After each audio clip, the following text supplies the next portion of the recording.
You're watching West Hartford Community Television. You're watching West Hartford Community Television.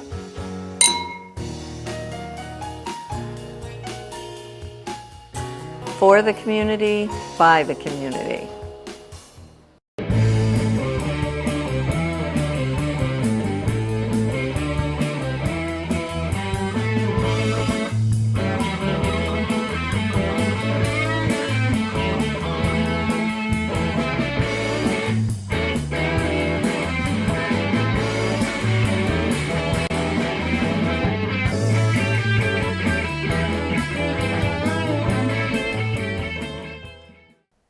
Hi, and thanks for joining Two Guys and a Lot of Wine. I'm Bobby P. And I'm James Kimbrough.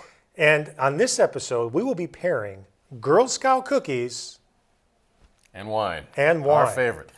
It's Girl Scout cookie season, and we thought, what better way to help the Girl Scouts sell some more cookies than to do a little show specifically pairing wine with the cookies. And we've all been there. We all have to buy those cookies from either a family member. Like, for instance, I must plug for my wife's niece Madeline from Daisy Scout Troop 65567 in Stafford, Connecticut. My cookies are from Madeline. So thank you, Madeline. Appreciate it. So thank you. All right. I don't know where Jim's cookies are from. Well, mine actually are from Boston.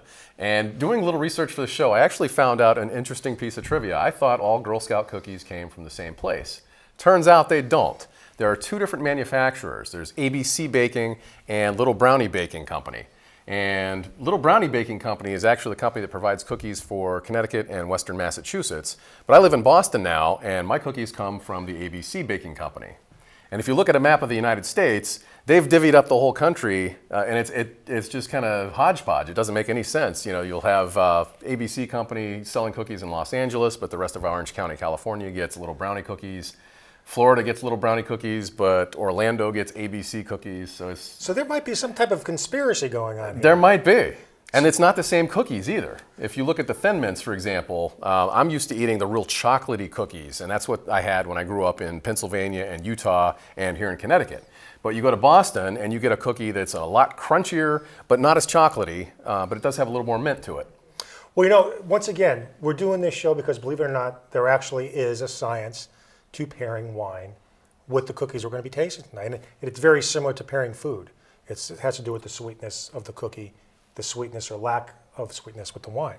So we have four that we're going to be tasting tonight. Jim has two whites, I have two reds, and we're going to see what happens. All right, well, let's start off. We're going to go to Italy. We've got a zesty Italian white. This is called a Roero Arneus.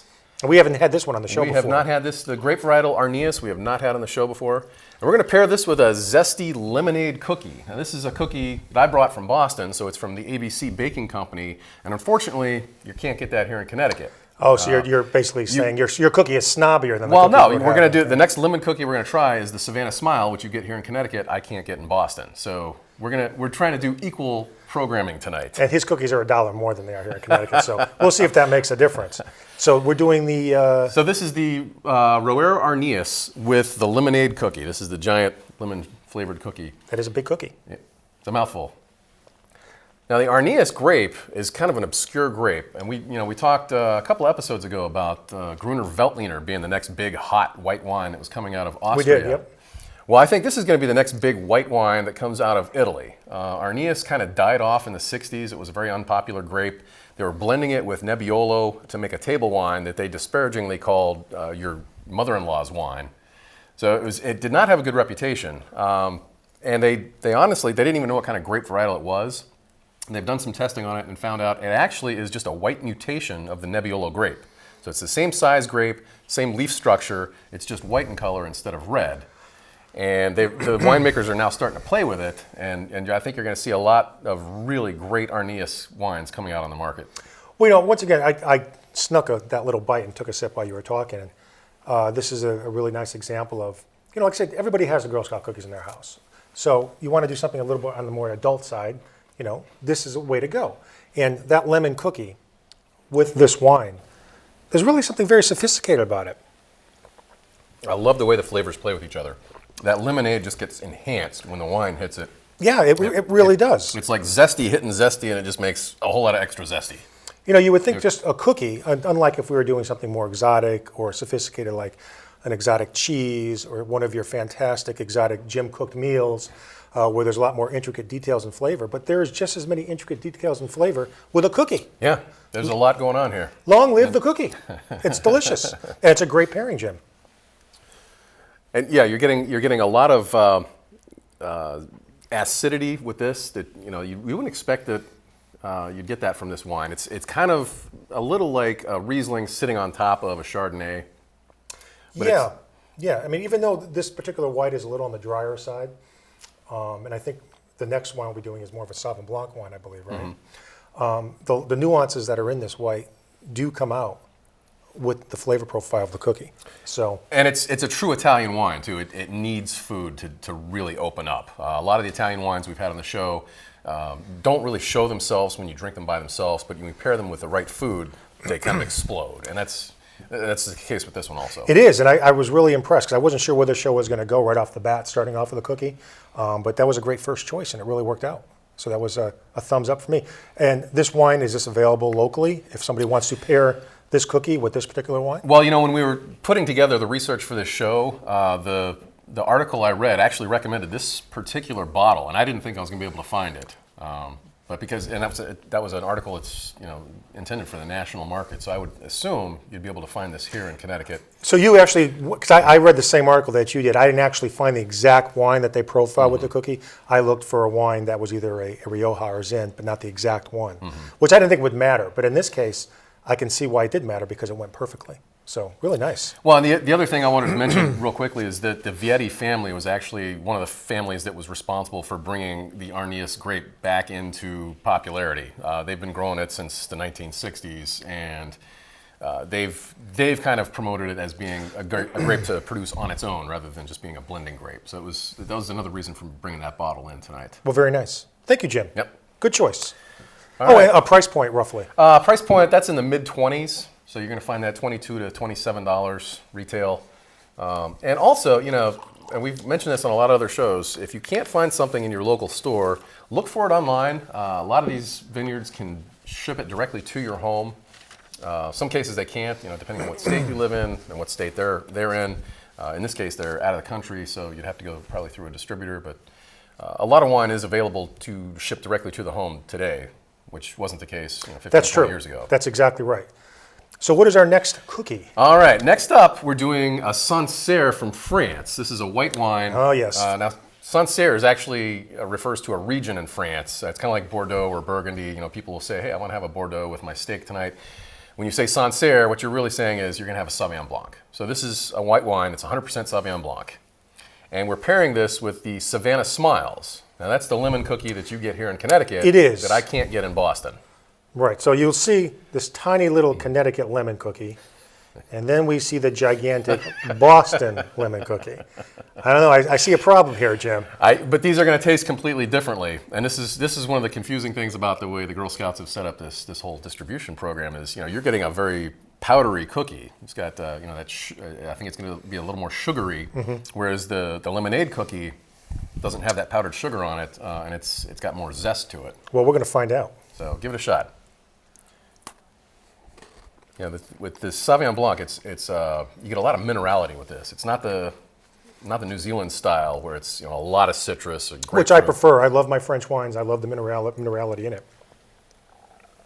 Yeah, it's so much more subtle. Interesting. This cookie, I don't find that it highlighted the wine as much as the larger one. At least that's my opinion right off the bat. I'm curious to see what you think. Do you find that it drops off a little bit? I find that the wine kind of fights with the sugar in the cookie. Yeah, so they're not. I'm sweating a little bit here. They're not complementing each other quite as well as. It isn't. I'm kind of surprised by that. I'm going to guess because it's a French Sauvignon Blanc that because it doesn't have quite the citrusy characteristics of say a New Zealand or a Marlborough. It's more of a terroir-based Sauvignon Blanc. Yeah. Maybe this particular cookie is not strong enough. No, I think it's still a good pairing. It's just you're not getting a really sugary sensation from the cookie as soon as the wine hits your mouth. Yeah, I mean it is a good pairing. I mean there's nothing wrong with this particular pairing. I mean I certainly like it, but I think if I had to say what I like better, I think the first one was a little bit more characteristic of the wine. This one, I think I'm tasting more of the cookie than I am the wine. I agree with that. Yeah, I think the wine really improved with that first pairing, and with this one, it was kind of it was a much more muted sensation. But for those of you who've been watching the show for years, everybody knows I love French wines in particular. I actually do like a French-based Sauvignon Blanc more so than a more powerful Marlborough. But I actually really like this wine a lot. And if we have time at the end of the show, or as usual after the show, I'm going to try that with a different cookie to see if it brings out a little bit more of the minerality of that French wine. But I liked it a lot. Yeah, and just to contrast that with the first white we had, this Sancerre, you can drink on its own. It's going to taste good on its own. That's for all these wines, technically, you can drink on your own. These aren't just wines made to be paired with cookies. Right. This is more of the adult fun with the Girl Scout cookies that you can have on your own free time, or whatever. So. And we're trying to help the Girl Scouts sell a few more cookies. We are trying to. Well, obviously you're making more money up in Boston because they're more expensive up there. But once again, Big Connecticut, cookie. Boston, Connecticut. You do the math. But very enjoyable, the first two pairings. I wasn't sure what we were going to realize going into this show early on, but it's a lot of fun. I mean, that really was kind of enjoyable. I never would have thought of doing this either. And we've seen a couple of different online articles pairing wines and Girl Scout cookies, and so this is a trend that's starting to take off. So it made sense to do this show. Yeah, it did, and we still got 2 more bottles to go. All right, well these are yours.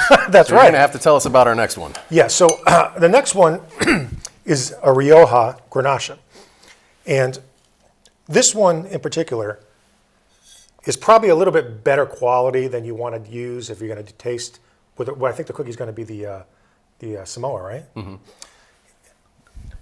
In general, they say you can compare or you can use any type of Rioja-based Spanish with the Samoa. They actually said cheaper is actually better. It brings out more of the characteristics of a cheaper Rioja-based wine than a more expensive-based wine. But I'm Bobby P, and I said, heck no. Jim has brought some expensive wines on the show the last couple times. He sort of made me feel bad. So I stepped it up a notch. This is a Rioja in the upper 19s to lower 20s. And it had great reviews. Actually, this vineyard has been around since, since 1915. They've been consistent being in Wine Spectator's top 100 wines. Not this particular one, but a lot of the wines from their vineyard are consistently in Wine Spectator's top 100. And their vineyard has just last year been ranked in the top 100 wineries of the year. So I'm expecting a lot from this one. So everybody knows the Samoa. Yeah. Samoa. A lot of people love this cookie the best. So we're going to try this with a Rioja and see what happens. And I just want to say, I think Samoan is a much more palatable name than what I get up in Boston. And what I get up there is a caramel delight. But it's the exact same cookie. It's the recipe's a little different actually, and one of them has a little more caramel than the other, and I don't know, I don't remember which one that was, but I'm fascinated that the cookies are different based on where you live in the country. It is actually interesting, but it's probably the same thing with linguistics, like people's accents and stuff like that. But all right, I got to taste this wine. Well, I got to say that wine's great on its own before you even have the cookie. It's got a nice bite to it right up front. I got to say, something magical happens when you take that first sip of the Rioja with the cookie. It really is kind of interesting. It's you get a little bit of coconut, you get cloves. Mm-hmm. I get the cloves, yeah. You get a little bit of cinnamon. Mm-hmm. And this is actually the cookie I was most excited about because there's so much going on in this cookie to begin with. It's covered in chocolatey and goodness, and it's everybody's favorite. It's also the most fattening. So that's got to tell you something right there, I believe, right? Wait, that's the most popular Girl Scout cookie? It's the most fattening, I believe. Oh, the most fattening. Yes. Okay, all right. So if you're going to do this pairing, take smaller bites. Get your calories from the alcohol, and but yeah, it's extremely good. It's a very complex taste. I love it. You're right. There's so many components to this, and it's changing.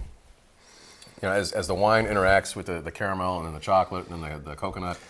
And once again, when I was doing some research on the Rioja Grenache, they did say that it's sometimes better to pair a more inexpensive wine, Rioja, with the cookie.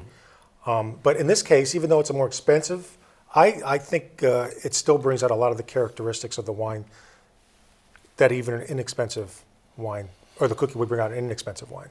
I mean, you still get that complexity in this Rioja Grenache It becomes so much more complex with the cookie.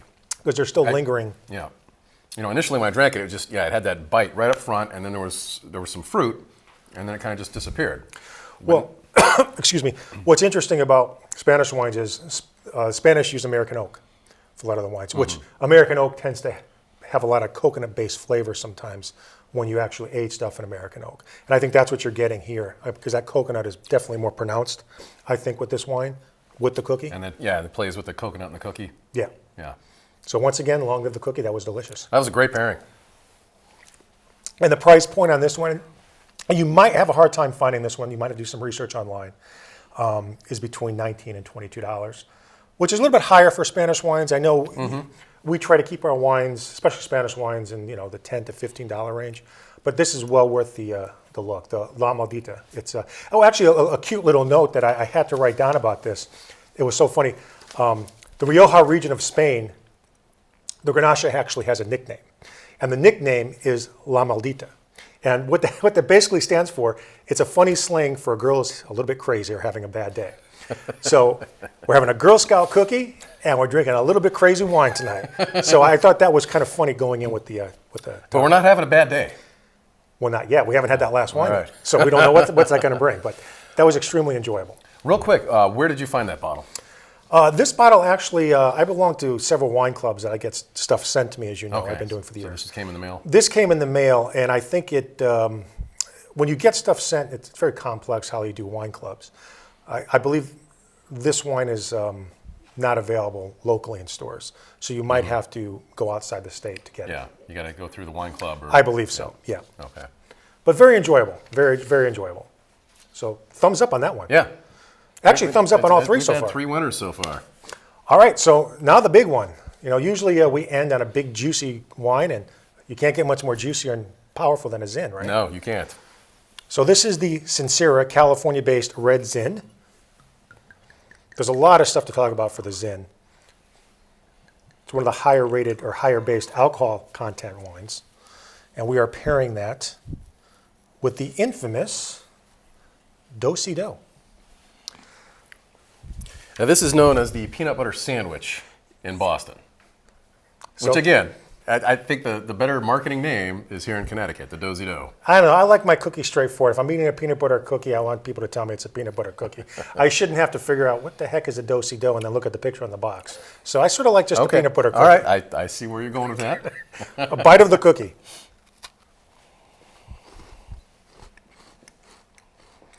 I get a lot of blackberry on the nose with this. That is, it's intense.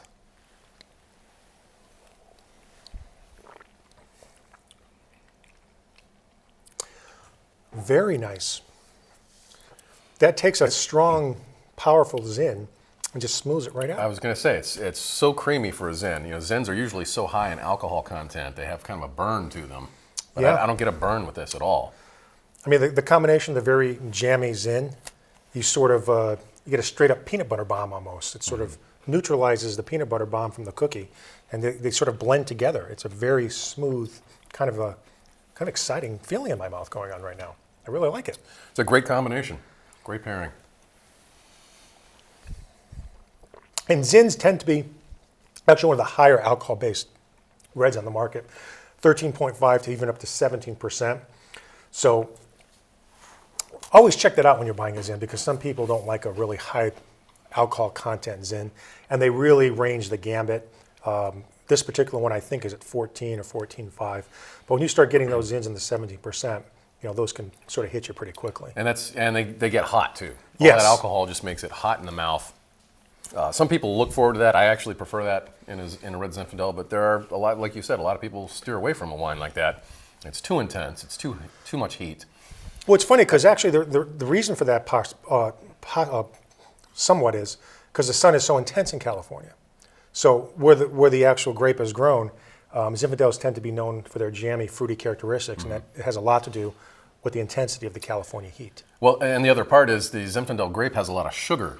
So the higher sugar content means that you're going to have more alcohol. When you go through the conversion process and the yeast breaks down the sugar and turns it into alcohol, because there's more sugar, you can end up with more alcohol in the wine.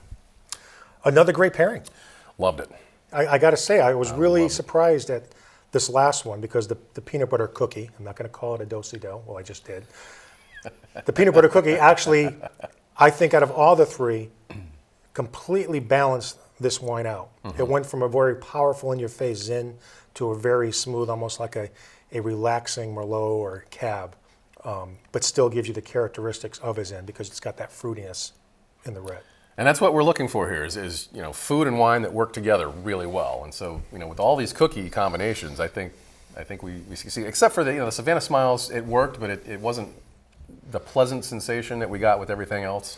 I got a few things I want to cover before. We're going to go back and we're going to try the big lemon cookie with, I think, the first or the second wine. Yeah. But there were a couple cookies we couldn't get to tonight. We can't sample 6 wines on the show. Right. What were some of the other ones that we could have... the peanut butter patty, which they call the tag-along here in Connecticut, that pairs really well with an Italian Amarone. And the Amarone actually is referred to as the big brother of a red Zinfandel. So it's also really high in alcohol content. It goes from 15 to 17% alcohol content. When they press the grapes, before they press them, they let them dry a little bit, so you get more of a raisiny taste with those. Oh, I like that. It's very intense. But those bottles tend to be $70, $80, $90. Yeah. Which is a lot more than we like to spend on this show. Yeah, all these wines come from Jim and I's personal collection, or we go out and buy them. So, unless it's a really special occasion, we generally don't drink the $7 bottles. Yeah, we try and get some expensive stuff on here for the holidays, for the champagne special, but for the most part, we want to have wines here on the show that you're going to be able to drink at home. And so I didn't feel it was good to bring the Amarone on the show. But if you're looking for another great pairing that we didn't cover here tonight, get the peanut butter patty or the tag-along. Actually, one of the other ones that we talked about earlier in the show was the thin mint. And what I found, and I didn't bring one in, was the Brunello di Montesino pairs with a thin mint. And I don't think we've ever tasted that one either for an Italian red. haven't. So that's another thing. Maybe we got to get Tony back on the show to. We get him or some other distributor to bring a couple of more expensive bottles. So really quick, all in all, I was really pleased with how the cookies went with the wine. I was really pleased with how the wine changed in response to the cookie. So I have to say this was a very interesting show in regards to the cookie, the Girl Scout cookie. I'm going to say, successful show, successful pairing. This worked out. So Jim and I have some exciting things coming up in March, and we're going to jump the gun a little bit on here and say that our wonderful resigning, however you want to look at it, Mayor, Mr. Scott Slifka, will be joining us in March, along with my good friend Chris Williams. And that means Republican, Democratic wine smackdown. We're going to try and keep this just to the wine, no politics. We're going to keep it neutral, but I think we're going to have a lot of fun with that show. Scott's a great guy. We're going to be plugging the Mayor's Ball that's going to be going on in May. The last few years we haven't been able to attend it because Carrie and my schedule didn't work out, but maybe this year I think we're going to be able to make it. And it's a great event, raise a lot of money, and it's for a great charity. And I'm actually curious as to what Scott's favorite wine is. He wanted to be on the show for a long time, and when Steve Adler was on the show, my neighbor, who sort of started this whole thing. Who was a town councilman. He was a town councilman. And, he always used to bust Steve Adler's chops at the town council meetings. Like, why haven't I been on Two Guys and a Lot of Wine? Why haven't been? Well, now he's going to be on. Unfortunately, he'll be leaving our wonderful town. Well, he's not leaving our wonderful town, but he'll be resigning his position, stepping down. But I'm looking forward. That's going to be a great show. Yeah. So we still got a few minutes left. I want to go back to that big cookie. All right, let's do the big wine. cookie and the Sancerre. So we'll see how the minerality of the Sancerre plays out with the really zesty lemon flavor from the lemonade cookie. And once again, both cookies were good, but this cookie fascinates me.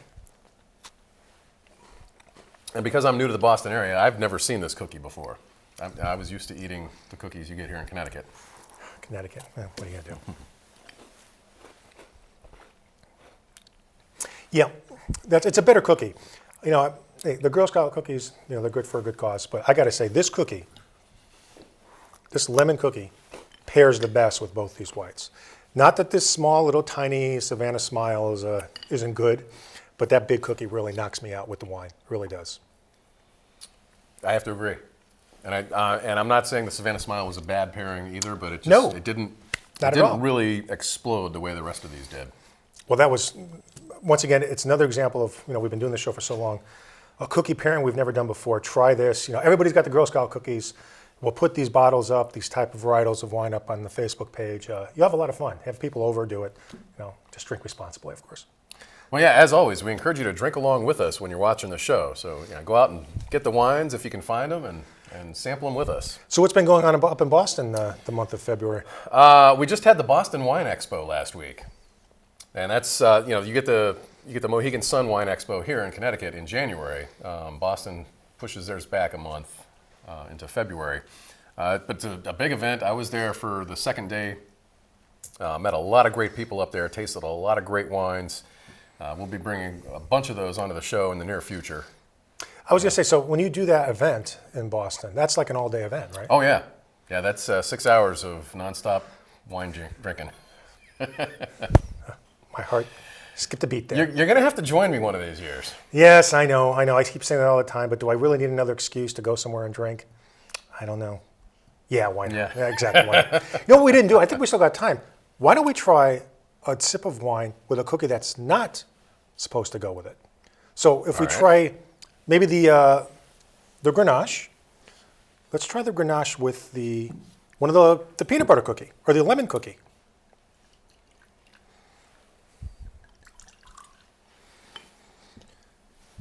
Because we have to show people that sometimes a good pairing can go bad. Well, this reminds me of the chocolate pairing we did for the first Valentine's show. And we had 4 wines and 4 chocolates, and they were the correct pairings, and they all went really well together. And then we had a little extra time for that show, too. So we started playing with some pairings that didn't work out so well, and they were terrible. We did the white chocolate with the red Zinfandel. And like this one I just did. Not good, huh? Not good. I'm not even going to try it then. I wouldn't even try it. That was not good. So our remaining minute and a half, Jim, we have a lot coming up in March and the rest of the summer, actually. Me and Jim are going to try to get out on location somewhere. I know he's busy up in Boston. I'm busy too. But we're going to try to do something on location. We have to. 5 years, we've got to go somewhere. We've had a lot of business owners here in West Hartford who've approached us about doing some kind of remote shoot, and we'd like to get out and do that. Yeah, we do.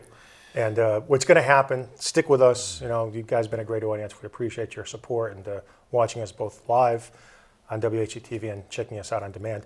And Jim, as you always like to point out. I want to remind you, if you have a question or comment for our show, please friend us on Facebook. You can find us at 2 Guys and a Lot of Wine. We spell Lotta, L-O-T-T-A. Please friend us and then send us your question or comment through Facebook.